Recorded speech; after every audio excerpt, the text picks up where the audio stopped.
Soul learn to अनरेवल टांग set के इस एपिसोड की शुरुआत में हम देखते हैं कि जो वांग खियर होती है वो यह की बाहों में होती है और ये कहती है कि हाँ मैं एक 3 आइड गोल्डन लायन हूँ और ये वही पागल सी 3 आइड गोल्डन लायन है जो कि तुमसे अट्रैक्ट होकर ह्यूमन वर्ल्ड के अंदर एंटर की। और जब तुमने जबरदस्ती मेरी आई ऑफ डेस्टिनी को हासिल किया था तो तुम तभी से ही मेरे जानी दुश्मन बन गए थे और उस समय तुम्हें मेरी मेमोरीज मिली और मुझे तुम्हारी। इसलिए मेरी मेमोरी के अंदर तुम्हें सिर्फ जंगली देखने को मिला, लेकिन तुम्हारी यादों ने मैंने इस दुनिया की काफी तरह की चीजों को देखा। और वैसे तो मैं बाकी के सोल बीस्टों से अलग हूँ, यहाँ तक कि मुझ पे फेट की कोई भी लिमिटेशन नहीं है। तो अगर मैं चाहूँ तो मैं हमेशा के लिए जी सकती हूँ, लेकिन मैंने अपनी हजारों सालों की जिंदगी में बस काफी ज्यादा अकेलेपन को ही एक्सपीरियंस किया है। इसलिए मैंने अपनी जिंदगी में एक लौती मिली हुई इस अपॉर्चुनिटी का फायदा उठाया और एक इंसान बन गई और मैं वही गॉडेस ऑफ लाइट बनी जो कि तुम्हारी मेमोरी में थी। और यहाँ तक कि मेरा जो नाम वांग खियर है वो तुम्हारे वांग डोंगर के नाम पे ही बेस्ड है। और गोल्डन ड्रैगन ब्लड लाइन के एक हिस्से को मैंने इस्तेमाल किया अपनी बॉडी के अंदर गोल्डन ड्रैगन मार्शल सोल को स्टिमुलेट करने के लिए, जिसके बाद ह्यूमन वर्ल्ड के अंदर एंटर किया। और उस समय ह्यूमन वर्ल्ड मेरे लिए काफी नया और इंटरेस्टिंग था, लेकिन इसके साथ ही साथ काफी अनजाना सा।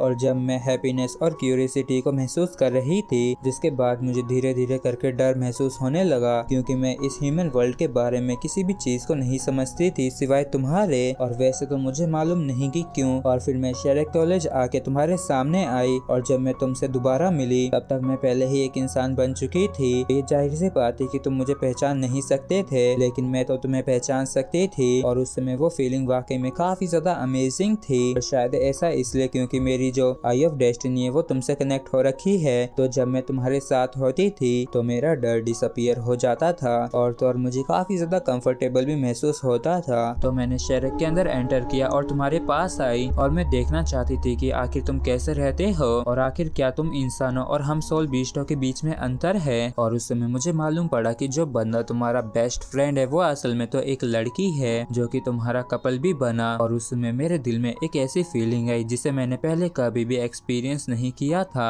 और ये थोड़ी दर्द भरी थी। और सिर्फ तब जाके मुझे रियलाइज हुआ कि जो मेरे अपीयरेंस में बदलाव आया था, मतलब कि मैं जैसी दिख रही थी वो बिल्कुल वैसा ही अपीयरेंस था जब वांग डोंगर बड़ी होके दिखेगी, जिस वजह से मैं कंफ्यूज हो गई थी। और फिर मैंने दोबारा से कंफ्यूज महसूस करना शुरू कर दिया, इसलिए मैं फॉरेस्ट में वापस से लौट के जाना चाहती थी, लेकिन मैं बस ऐसे ही इस एकलौते मौके को जाने भी नहीं दे सकती थी। इसलिए मैं बस अपने इरादे पे अंत तक अड़ी रही, जिसके बाद मैंने तुम्हारे साथ स्टारडू फॉरेस्ट के अंदर एंटर किया तुम्हारे लिए एक सुटेबल सोल रिंग को ढूंढने के लिए। और एक सोल बीस्ट के रूप में मैंने असल में इंसानों की मदद की सोल बीस्ट को हंट करने में। ये तो वाकई में काफी फनी था। और यहाँ तक कि वैसे मैंने आमतौर पर काफी सारों को मारा, भले ही वो सोल बीस्ट मेरे लोग थे, लेकिन फिर भी मैंने खुद ने ह्यूमंस की हेल्प की। जिसके बाद मैंने तुम्हारी और तुम्हारी मॉम की स्टोरी सुनी और तब उस समय अचानक से मुझे ऐसा महसूस हुआ कि इंसान और सोल बीस्ट अलग होते हैं, क्योंकि ह्यूमंस के पास इमोशंस होते हैं जबकि हम सोल बीस्टों के पास नहीं होते हैं। और ये चीज मुझे अच्छे से समझ में आ गई थी जब मैंने सरवाइव किया था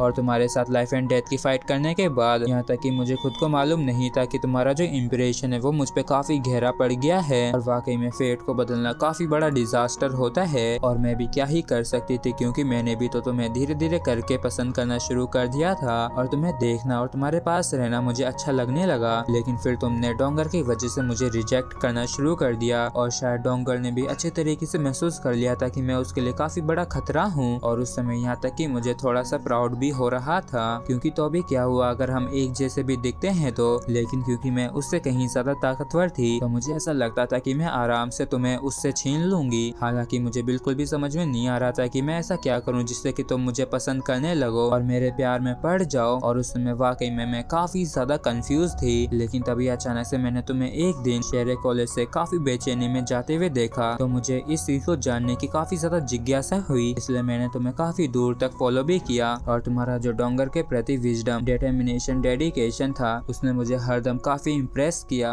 और जब मैंने तुम्हें उस हॉट स्प्रिंग वाटर को पीते हुए देखा जो कि आराम से किसी भी मेटल को भी पिघला सकता था, तो क्या तुम जानते हो कि उस समय मुझे कैसा महसूस हुआ। और उस समय पहली बार मुझे हार्ट अटैक महसूस हुआ जो कि वाकई में काफी दर्दनाक था। और उस समय मुझे समझ में आया कि आखिर प्यार क्या होता है। और तुम तो डोंगर के खातिर अपने आप को भी सेक्रीफाइस कर सकते थे, यहाँ तक कि अपनी जिंदगी को भी। लेकिन क्या तुमने कभी भी इस बारे में सोचा कि मैं तो सिर्फ तुम्हारे लिए ही तुम्हारे साथ हमेशा खड़ी रही, तो मेरे लिए वो चीज कितनी ज्यादा दुख भरी रही होगी। और उस समय मैंने भी अपने मुंह से खून निकाला और यर्निंग हार्ट ब्रोकन रेड को तुम्हारे लिए तोड़ा। और तब जाके मुझे अच्छे से मालूम पड़ा कि मैं सच में तुम्हारे प्यार में पड़ चुकी हूँ। और यहाँ तक कि वैसे मैं अपने आप को थोड़ा सा स्टूपिड फील करती थी, क्योंकि हम दोनों ही ओरिजिनली अलग थे। मतलब कि तुम एक इंसान थे और मैं एक सोल बीस्ट, तो हम दोनों ही पूरी तरीके से एक दूसरे के अपोजिट थे। लेकिन मैं तो इतनी ज्यादा स्टूपिड थी कि मैं अंगारों पे भी चलने के लिए तैयार थी। और हर बार तुमने मुझे हर्ट किया और सच में मुझे काफी ज्यादा हर्ट भी होता था, लेकिन हर बार ही ऐसा होता था। लेकिन तब भी मैं तुम्हें छोड़ के जाने के लिए बिल्कुल भी तैयार नहीं थी। और ये तब तक की बात है जब तक कि डोंगर तुम्हारे लिए मरी नहीं थी। और तब जाके उस समय मुझे मालूम पड़ा कि डोंगर का जो तुम्हारे लिए प्यार है वो मेरे वाले प्यार से भी कहीं ज्यादा गहरा है। और उस समय मुझे इसी वजह से अपने ऊपर काफी डाउट भी होने लगा। और अगर वो मर जाती तो मैं हमेशा हमेशा के लिए तुम्हारे साथ रह सकती थी। और मेरा जो प्यार तुम्हारे लिए था वो अब भी काफी ज्यादा सेल्फिश था, लेकिन असल में ऐसा कुछ भी नहीं हुआ, क्योंकि तुम्हारा प्यार प्योरली पूरी तरीके से उसी के लिए था। और तुम्हारे लिए तो वो बिना किसी संकोच के अपनी जिंदगी का भी बलिदान दे सकती थी, बिल्कुल वैसे ही जैसे तुम उसके लिए दे सकते थे। और उस समय मुझे अच्छे से समझ में आ गया कि तुम लोगों के बीच में मैं बस एक आउटसाइडर हूँ, जिसे तुम लोगों के बीच में नहीं आना चाहिए था। इसलिए मैं लौट के वापस फॉरेस्ट में चली गई। और उस समय मैंने अपना मन पूरी तरीके से बना लिया था